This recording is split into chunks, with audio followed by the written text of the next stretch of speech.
Halo semua, hari ini kita beruntung banget kita bisa kedatangan tamu yang sangat spesial yaitu Bro Filbert Ferdinand. Nah, Bro Filbert ini tahun lalu udah sempat main ke channel YouTube kita. Betul sekali. Dan hari ini kita pingin up to date gimana anak muda yang gila ini year to date portfolionya udah naik 90%. Ya. Thank you Bro Yusuf udah undang ya. Oke. Halo teman-teman.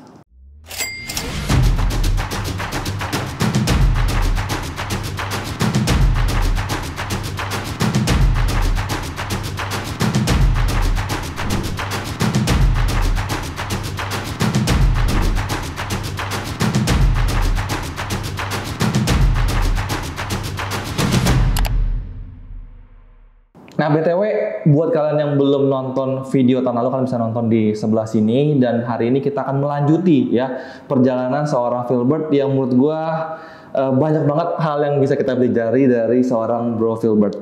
Nah, yang paling utama itu adalah menurut gua kinerja portfolio lu. Oke. Dimana gua udah nyontek dari catatannya tahun 2021, lu bisa menghasilkan return 27%. Tahun lalu 70%, ini udah double dibanding tahun 2021 gitu kan. Dan ini 2023 walaupun belum sampai akhir tahun, di Juli aja udah 90%. Gua sendiri year to date sekitar 18 sampai 22 naik turun di antara situ. Jadi menurut gua kalau gua menemukan seorang yang sama-sama di ESG juga bisa portfolionya 90% returnnya, itu menurut gua sebuah hal yang luar biasa. Dan kalau gitu gue pengen nanya rahasianya apa, Bro? Oke, kalau rahasia simple ya. Prinsipnya adalah beli perusahaan bagus di harga murah. Lalu jual ketika menemukan opportunity yang lebih menarik. Oke. Atau terjadi aneh-aneh. Oke. Gitu. Nah, kalau gue boleh flashback dulu di video kita tahun lalu, Ya. itu lu sempat ada 4 saham. Benar. 2 diantaranya kalau nggak salah saham coal ya. Iya. Waktu itu tahun 2022 return lu bisa 70% karena didorong sama saham Salah satunya karena itu. sektor coal. Nah, tahun ini ya yang ramai itu harusnya adalah sektor otomotif, di mana auto ya kan SMSM itu pada naik. Tapi lu beda sendiri nih, beda sama orang lain. Lu pegang sebuah saham, yaitu adalah sebuah saham rokok. Sebenarnya saham ini kita juga sempat bahas di video tahun lalu. Ya. Boleh sebut kalau nggak apa-apa. Boleh sebut ya, sahamnya saham WIM. Waktu itu kalau nggak salah, pas gue lihat portfolio lu masih sekitaran harganya 700-800an. Benar. Dan hari ini dibikin udah di 1.700. Dan ini gue baru dapat update juga ternyata kalau 2 hari ini itu ada berita yang kurang enak tentang WIM. Baca cerita sedikit bro mungkin. Wah, oke. Jadi teman-teman 2 hari terakhir tuh tidur kurang pulas, saya bisa bilang. Untuk patokan, pas Jumat closing kemarin harganya 1.940. Kemarin hari Selasa 2 hari kemudian ya, itu tanggal berapa? Tanggal 15 Agustus. 15. Berarti. Pas siangnya itu market buka itu sempat ke 1.530. Turun lebih dari 20% dalam 1,5 hari. Ternyata gara-gara WIM ini kantor pusatnya, saya pernah ke kantor pusatnya, Pasar UPS. Itu di daerah mana nih? Surabaya. Surabaya. Gedungnya bagus, lokasinya pusat kota. Oke. Tiba-tiba didatangilah sama polisi, dipasangi polis line. Iya. Ada permasalahan, sebenarnya mungkin singkatnya sejenis sertifikat double lah, sejenis itu. Sertifikat double di kantornya WIM itu. Ya. Aslinya sebenarnya adalah ada si penjual namanya Nyono. Kalau ini dari berita ya teman-teman ya, bisa berubah Iya. sewaktu-waktu. Jadi Nyono ini waktu itu jual lahan ini kantor Geraha Wismila ke Pak Willy Wala yang merupakan bos Wismila. Pada saat itu Pak Willy kan sudah beli kan dari Nyono kan. Ternyata Nyono ini kayaknya sertifikatnya agak nakal. Jadi masalahnya di situ. Jadi sebelum masalahnya ini ada di Nyono. Iya. Kok bisa seperti itu? Dan kalau yang as of berita terbaru itu kemarin kalau kalian lihat dari 1.530 sempat rebound ke 1.700-an gara-gara itu apa? kalau kita lihat candle-nya Iya, gitu langsung ya. naik lagi. Satu hari itu ya. Dan intinya adalah sekarang di tahun 2023 ini di mana kita bikin video, Filbert di portfolionya cuman punya 1 saham, yaitu saham WIM. Posisi bisa berubah sewaktu-waktu. Posisi bisa berubah sewaktu-waktu. Cuman dibikin video hari ini 16 Agustus, dia cuma punya 1 saham, yaitu saham WIM doang. Betul. Nggak punya saham yang lain. Dimana jujur gue sudah belajar mempelajari orang-orang lain gitu ya, yang lebih sukses pada gue, itu jarang. Ya banyak orang yang diversifikasi 8 saham, 10 saham, ada 4 saham. Gue belum pernah lihat bro, cuman di 1 emiten. Dan tentu gue bisa sangat mengerti sekali karena portfolio sekarang udah sangat besar sekali. Dimana kemarin ya tiba-tiba ada isu tersebut, harganya langsung turun dan sampai nggak bisa tidur gitu ya. Betul. Ini kan otomatis merusak kita punya psikologi. Sangat. Apakah lu sudah menjual? As of today, saya nggak jual. Tidak, lot saya masih utuh. Saya nggak ngelakuin apapun. Karena saya mikirnya gini ya. Jadi kan terkadang market tuh merespons yang turun 20%, itu seolah-olah Wismilak bakal bangkrut. Ya. Seolah-olah. Padahal sebenarnya kantor pusat, kantornya yang ada hubungannya sama kinerja perusahaannya sebenarnya. Ibarat kalau yang penting pabrik di mata saya. Kalau pabrik kamu pindahin mesin itu yang ribet. Cuman maksudnya kantor kamu WFH aja bisa kok. Jadi worst case-nya di mata saya saat ini adalah Wismilak kehilangan kantornya.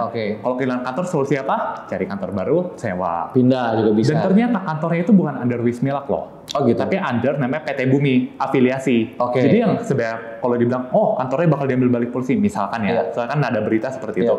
Yang paling bete itu yang tadi, PT Bumi ini. Wismilak kok bisa tinggal? Wismilak sewa dari si PT Bumi. 50 juta per bulan. 50 juta per bulan, berarti setahun sekitar berapa? 600-an juta. 600 juta masuk gitu. Jadi, tapi yang paling nyesek siapa? PT Bumi akan kehilangan aset. Misalkan nanti kebuka dan polisi ambil balik ya. Berarti untuk laporan keuangan nggak akan mengaruh karena dia tinggal sewa tempat yang lain dengan harga yang sama 50 juta. Cuman ingat teman-teman, ribet aja. Mungkin selama sebulan ke depan, kamu kan harus perpindahan segala macam. Itu ribet setengah mati pasti. Cuman maksudnya manajemen kan orang pinter kan. Masa sih nggak bisa selesai? Dan satu hal kok Yusuf, kalau kita kepepet, apapun jadi cepat. Nah pertanyaan gue adalah gini bro. Kan karena portfolio lu udah cuma satu doang dan skala lu udah besar. Yang terpenting sebenarnya kadang-kadang kita analisa adalah one thing, yaitu ya di awal kita analisa. Tapi di seiring berjalannya waktu, itu peran daripada psikologi itu sangat penting sekali. Nah, lu bilang tadi lu walaupun ada isu yang kurang enak, tapi lu tidak jual. Kenapa? Karena gue percaya hari itu ada isu, harga bisa turun karena ada yang ngejual. Temen aku pada jualan gitu kan. Karena pasti ada panik ya kan. Dan mungkin sebagian orang sudah taking profit. Nggak salah juga ya kan, karena mungkin hak mereka dan mereka sudah beli di harga bawah. Dan sebenarnya lu kalau mau taking profit pun lu sudah cukup banyak. Kenapa lu tidak jual? Ini jawaban jujur ya. Jadi yang pegang Wismilak tuh bukan cuma saya. Papa saya juga di Wismilak, om saya juga di Wismilak. Dan om saya pas Senin dan Selasa nambah banyak, Selasa paginya.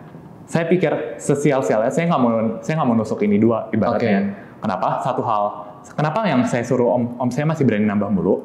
Kalau dia bisa, ini ibarat nakoda ya, kapal ya. Kalau lagi badai apa? Kasus polisi. Padahal yang bikin badainya siapa? Bukan Wismilak ya. Tadi dia cuma kena petir lah kapalnya. Kalau nakoda bisa ngelewatin badai, habis itu bakal ada pelangi. Pelanginya apa? Kinerja Q3 yang bakal sangat bagus. Dan Bro Philbert udah sharing juga kalau bocorannya nih Q3 kinerjanya harusnya bagus gitu ya. Cuma kita mau disclaimer on karena kita tidak bisa membaca masa depan 100%. Betul. Harus tunggu 2 bulan lagi. Harus tunggu 2 bulan lagi. Pertanyaan gue, kenapa dari proses tahun lalu 2022 4 saham, kenapa bisa menjadi satu doang? Kenapa Wismilak ini bisa menjadi primadona gitu loh? Ini ada cerita lucu ya. Jadi kalau saya dalam framework investasi selalu A atau B. Jadi maksudnya, A sama B, saya lebih prefer memilih yang mana. Dari sisi bisnis, growth-nya juga. Dan dijadikan perbandingan? Nah, dan kebetulan saya banding-bandingin terus. Waktu itu jadi pertama kali kayak Wismilak 50% porto. Lalu jadi 70% gara-gara bye-bye Medco. Itu saya beli pas bulan Mei akhir, saya ingat banget. Harga 12.60 ke 13.50 itu saya yang naikin. Kenapa? Karena waktu itu ROPS dan dividennya bagus. Pingin dividen. Udah 70% kan. Terus sempat waktu itu Indofood 30% kan. Terus akhirnya bye-bye Indofood. Gara-gara waktu WIM turun ke 1410. Itu saya akhirnya decide, saya hitung lagi dong. Q2 waktu itu saya hitung bakal 66. Dan saya bilang ini udah di mana-mana loh.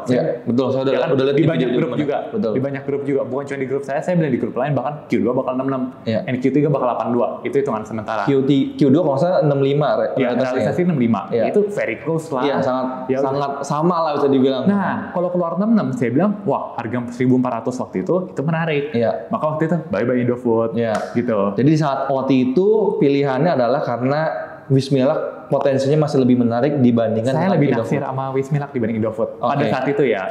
Gitu. Tapi sekarang kita bisa ngomong di saat kita fokus ke satu saham, tentu kalau kita lagi cuannya enak. Karena satu saham naik, portfolio kita langsung naik. Betul. Kebalikannya adalah di saat 2 hari ini ada isu dari Wismilak, otomatis portfolio juga langsung ikut turun. Kinerja langsung ikut turun karena cuma punya satu saham, karena tidak diversifikasi. Apakah memungkinkan ke depannya Bro Philbert memang akan seperti ini gayanya, ya kan? Bagi gua agak sedikit nekat nih, ya kan? Karena cuma satu, benar-benar nggak mau diversifikasi, atau memang gayanya pingin satu, kebutuhan hanya satu, atau kemungkinan normalnya harusnya 4 atau gimana tuh? Oke, itu pertanyaan menarik ya. Saya pikir dulu. Filbert normally and defaultnya saya itu di 3 sampai 5 saham. Bagi rata. Berarti benar-benar yang lu fokusin, yang lu tahu. Ya, 3 sampai 5. Nggak lebih, tapi nggak kurang. Cuman kebetulan sekarang saya nemu ibarat, wah naksir banget gara-gara saya hitung kinerja Q3 bakal bagus. Kalau nggak ada aneh-aneh. Dan ini dengan asumsi dia bisa ngelewatin badai ya.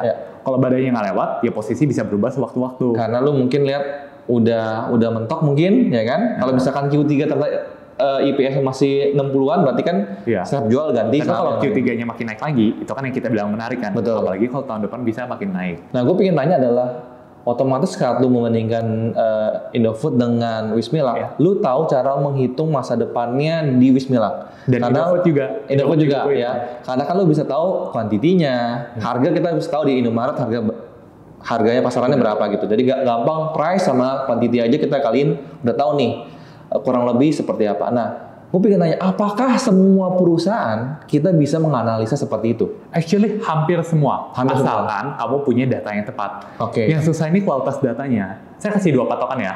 Kita butuh price and quantity. Price itu harga rate-nya gimana?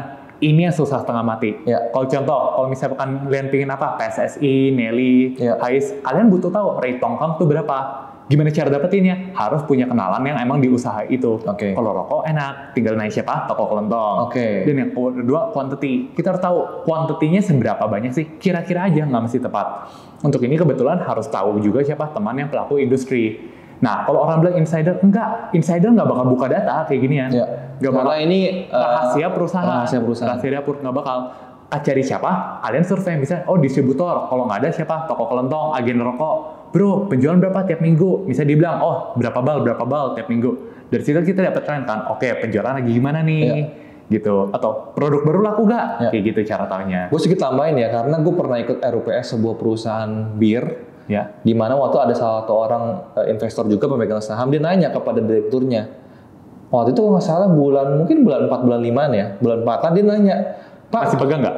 Masih pegang. Oh, masih pegang. Waktu dia nanya, Pak, gimana kinerja bulan April gitu loh. Padahal kan April kan belum keluar laporan keuangannya waktu itu. Kan baru keluar kan 1, 2, 3 kuartal pertama. Berarti kan April belum keluar gitu. Tapi waktu RPS di bulan 5. Padahal kan sebenarnya ini adalah data yang sudah dijalankan, sudah terjadi, bukan ekspektasi. Iya, udah tahu. Cuman itu aja direkturnya nggak mau ngomong. Emang, dan nggak boleh. Karena ini kan rahasia dapur. Kita nggak harapin dapat itu. Cuman pasti kita untuk selangkah di depan adalah itu dari teman-temannya emang, oh dia toko kelontong, dia industrinya. Pasti ada dong tetangga yang jualan rokok, ibaratnya gitu. Kalian survei minimum 10 toko. Atau kalau paling gampang apa? Distributornya. Survei Indomaret juga bisa, tapi sampelnya harus banyak kan kalau kayak gitu. Indomaret kan semua orang bisa kan. Betul. Dari situ bisa raba-raba quantity gimana, price tahu, bisalah menghitung EPS. Nggak mungkin benar 100%, cuman kan yang penting close enough lah. Kurang lebih lah. Kita bisa ngambil 90% udah bagus banget sih. Iya, gudang garam contoh. Saya bilang dari bulan Mei. Saya bilang bukan cuma di grup saya doang, kalian bisa lihat di mana-mana. Saya di Stockbit juga ada tulis. Saya bilang IPS 720, itu dari bulan Mei. Realisasi 690, ya beda tipis lah. Itu yang penting. Berikutnya gue pengen nanya nih, mungkin bagaimana lu cara menfilter saham?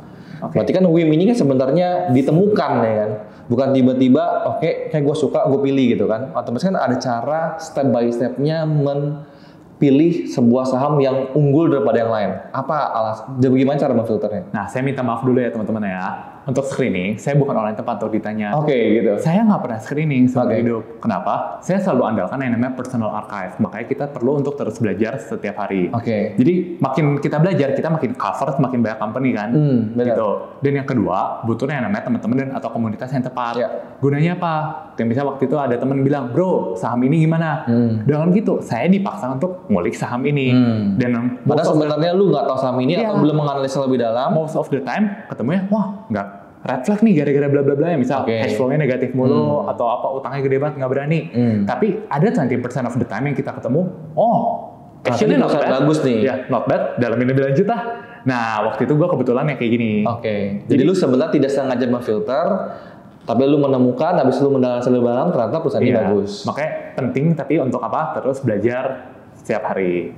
Habis itu gue pengen nanya, ini kan gue ketemu Filbert di mana-mana ya, kayak di Hungry Stock ada dia, di Stockbit ada dia, di The Investor ada dia, ya kan, di The Thing juga ada dia. Berarti kan lu sudah belajar sana sini, gue percaya ini lu bisa ada hari ini karena lu belajar dari orang-orang yang lebih berkualitas ya kan. Betul. Kita dapat bukan hanya informasi tapi ilmu yang kita nggak bisa belajar dari buku doang. Iya. Menurut lu selama 1 tahun terakhir ini, berarti kan lu sudah join sana sini, hal apa sih yang lu belajar dalam 1 tahun terakhir? Karena gue percaya return lu bisa bertumbuh karena apa yang ada di ilmu lu juga bertumbuh. Saya percaya 2 hal ini. Pertama, kita bisa belajar dari siapapun, including dari ngobrol gini. Pasti kita ada aja insight-nya. Yes. Dan yang kedua, harus bisa jadi orang jaga relasi, sebutnya gitu. Oke. Contoh di Hungry Stock harus jaga relasi sama siapa? Pak Lukasnya. Dan jam terbang dia kan jauh lebih dalam dari saya. Betul, udah berapa tahun. Tentu pasti wisdom dia lebih bagus dari wisdom saya. Gitu. Ya udah, Anda tinggal lakukan itu. Ada sesuatu yang bisa Anda pelajari, ada wisdom yang bisa Anda pelajari juga, ilmu dan wisdom. Ya, multiply itu diingat, ilmu itu compounding. Semakin banyak kamu belajar, ilmu kamu semakin compounding juga. Betul. Aku repeat proses itu di komunitas-komunitas dan semua yang aku join ini investing semua ya. Yes, pasti investasi dengan harganya kan otomatis karena makin banyak makin nggak murah juga. Betul. Tapi pertanyaan gue adalah, apakah terlalu banyak informasi ini lu menjadi apa? Gue nggak tahu apa yang lu rasakan karena lu jadi information karena kan di overload gitu kan. Karena gue mau joinnya kemana nih ya kan? Ini ngomongnya ini ngomong ini gitu kan. Apakah menjadi seorang Filbert ini ada informasi yang kita bisa pelajarin? Nah, makanya di era sekarang ya, kalau zaman dulu cari informasi susah. Yes. Sekarang ilmu dan informasi di mana-mana ada. Yes. Tinggal kalian niat atau enggak. Yang kita butuh bukan infonya, tapi kemampuan untuk menfilter informasi. Gitu. Jadi filter apa? Oh, gue lihat sekilas. Oke, saya tahu ini saya nggak minat. Ya udah, langsung bye-bye. Jadi itu tugasnya. Jadi dari Hungry Stock lu belajar wisdomnya, dari Think mungkin gaya analisanya gitu. Sangat mendalam sekali ya. Benar. Satu video bisa 3 jam, 5 jam mengasih sebuah perusahaan gitu kan. Terus The Investor, Mas Eros? Pemilihan sahamnya juga. Cara pemilihan sahamnya. Dan setiap orang tuh pasti selera sahamnya berbeda. Beda-beda. Eventually kita bakal nemu style kita di mana. Oke. Gitu. Terus bagaimana lu cara membentuk style lu sendiri? Style gue simple. Valuasi dan growth sekarang. Gue sekarang sangat menitik beratan pada growth. Kenapa? Simple. Kalau harga lu, kinerja lu naik 30% tahun depan, harga wajarnya juga naik. Yes. Tapi kalau kinerja lu tahun depan turun, contoh media, apakah harga wajarnya bakal naik? Enggak kan, harga wajar juga eventually bakal ngikutin turun kan. Ini yang gue takut, kalau apa? Value-nya terkikis. Jadi kenapa gue sekarang growth style-nya? Sebenarnya dari tahun lalu sih. Makanya kayak sampai ADES, MAPA itu gue suka banget. Kenapa? Meskipun saat ini nggak pegang. Nah, gara-gara semakin mereka kinerja meningkat, ya harga wajarnya juga meningkat. Jadi time itu ada di sisi kita. Time itu backing kita. Dan memungkinkan nggak dari sahamnya dari awal dari turnaround berubah menjadi growth stock? Mungkin. Seperti ADES yang dulu mungkin kurang begitu bagus kan? Ini ada satu saham depannya A, cuman kita jangan sebut nama lah. Nanti disensor nanti disensor ya tolong ya. Misalkan orang bilang oh ini bakal turnaround, itu story banyak banget dinaikin. Dan ini perusahaannya cukup heboh zaman dulu. Even kayak tahun lalu tuh sempet rame banget sahamnya ketika sahamnya naik 30%. Cuman prinsipnya simple. Satu ini, show me the money. Ya kan? Maksudnya apa? Kamu ada narasi A, kamu goreng story A. Ya kan? Kamu bilang bakal A, B, C, D. Patokannya simple, show me the money. Udah ada belum bukti dari omongan lu?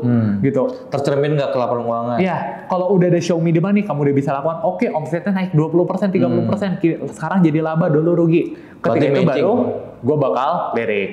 Sebelum dia bisa show me the money, itu apa? Menjual mimpi. Gitu. Gue kurang suka orang yang ngomong gede. Tapi ternyata realisasinya tidak. Manusia tuh suka ngomong gede, cuman kan lihat actionnya itu. Lihat apa track recordnya dia. Nah, kalau track record belum ada, apa yang mau dilihat ya. Berikutnya kita akan ngebahas sebuah sektor yang gue suka. Boleh. Nah, tapi gue kan karena lu cuma punya satu saham WIM, gue pengen nanya pendapat lu. Karena gue suka di sektor ini, gue pengen nanya pendapat lu sebagai orang yang belum punya saham di pihak ketiga lah. Pihak ketiga. Sektor yang akan kita omongkan adalah sektor properti. Okay. Nah, di mana ini kan sebenarnya adalah sektor cyclical juga, salah satu cyclical. Mungkin puncaknya kalau di sektor realnya ini mungkin sekitar tahun 2018, 2019. Senin harga naik. Hah? Senin harga naik. Senin harga naik ya kan, bisa lihat ya kan, itu dicoret harganya berapa, bulan depan harganya sekian berapa juta per meter udah ditulis. Bahkan kalau dilihat di daerah Tek 2 itu dicari manajer dengan gaji ratusan juta gitu kan, ada juga gitu kan. Tapi kalau gua melihat laporan keuangannya di tahun 2000, bahkan di 2020, 2021, sekarang 2022, bahkan 2023 sampai kuartal 2 itu banyak sekali perusahaan yang mungkin menurut kita top 10 di bidang properti seperti BSDE, CTRA itu menurut gue cukup bagus kinerjanya.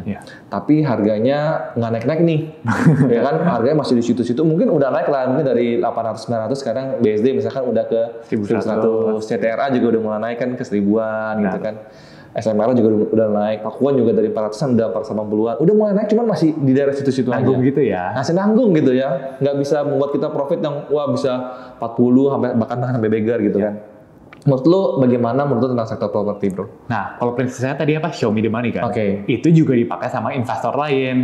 Semua orang kalau misalkan kamu kinerja bagus, surprisingly positif, itu pasti market kan most likely bakal respons positif. Kan? Nah, untuk properti bagus nggak? Udah bagus, cuman masih belum yang kayak not good enough lah, belum yang kayak sampai wow. Mungkin ibarat ulangan sekolah dia masih 80, bukan 90, 100. Itu makanya kayak market saat ini masih kayak cenderung masih biasa-biasa aja. Tapi kalau di type properti, gue ada 2 yang gue lirik. Pertama yaitu Delta Mas. Ini kalau lu suka di Delta Mas. Kota Delta Mas. Ya, Demas ya, perusahaan yang gue hold udah 2 tahun. Kalau lu suka dividen, Demas ya, per tahun 14% kan yieldnya. Iya, kurang lebih. Itu very nice lah, double dari obligasi loh. Nah, cuman gue sayangnya gue bodo amat sama gue bukan pecinta dividen. Gue lebih suka apa? Growth atau valuasi, itu yang tadi kan.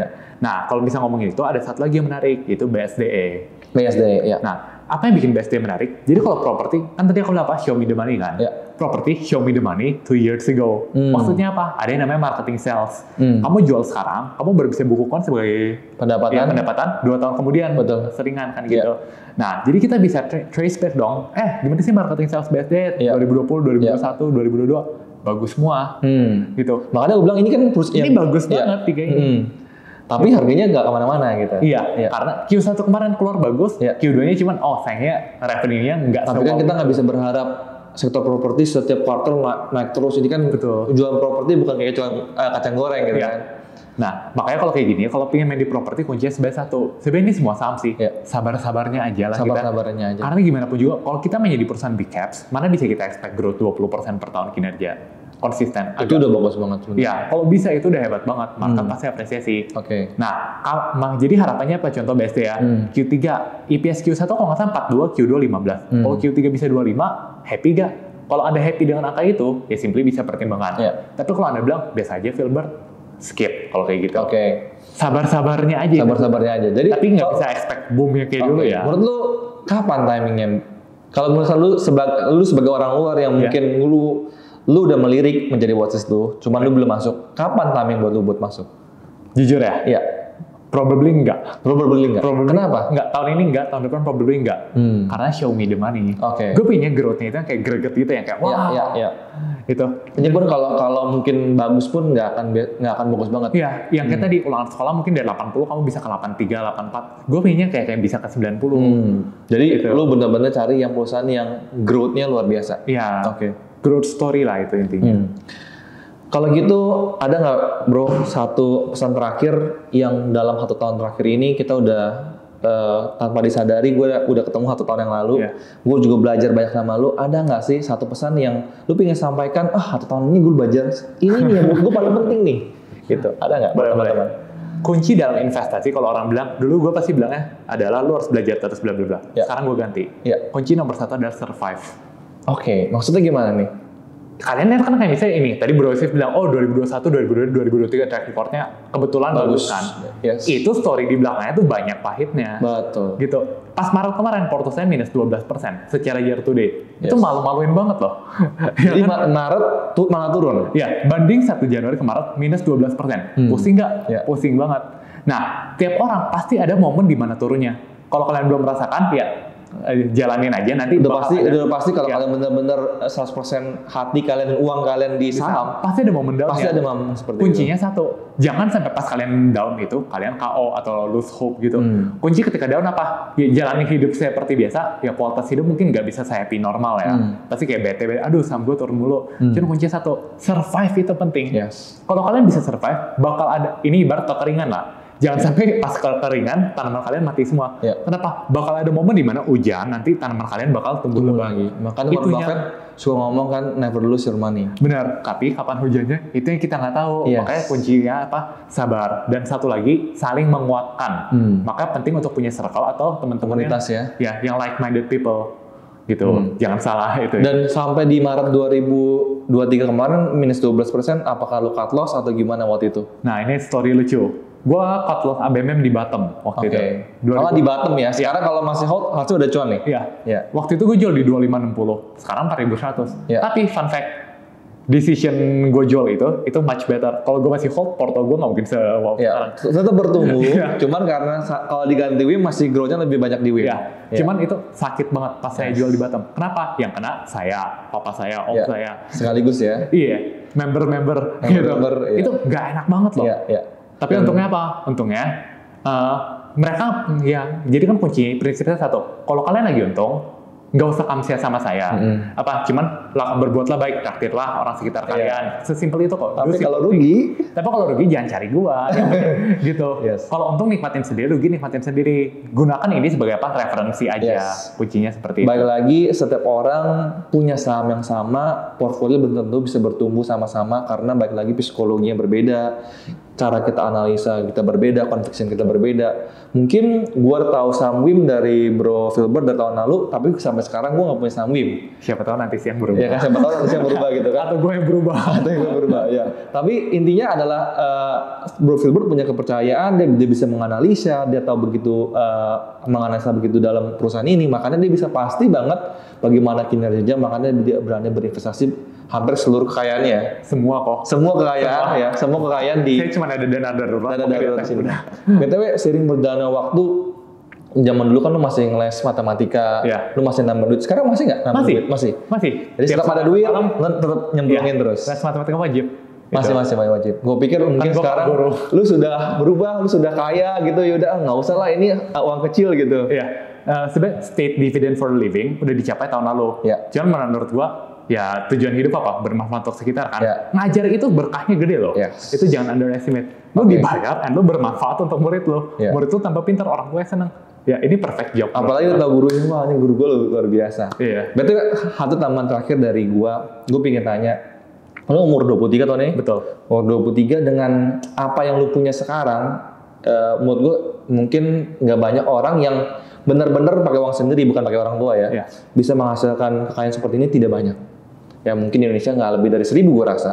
Nah, sebenarnya orang banyak tujuan ada investasi saham, abis itu dia punya dapat passive income, dapat dividen dari perusahaan tersebut. Dengan jumlah yang lu punya sekarang, lu udah bisa mendapatkan uang jajan lu udah sangat cukup dari lu punya portfolio. Lu pernah memikirkan nggak? Contohnya misalkan, lu kalau udah bisa mengumpulkan sekitar 3 miliar, lu satu bulan bisa dapat sekitar 10 juta, ya kan? Lu kan sudah punya lebih daripada itu. Lu berpikir nggak sih, oke, 3M ini gue sisihkan, gue beli ke saham yang sangat aman sekali.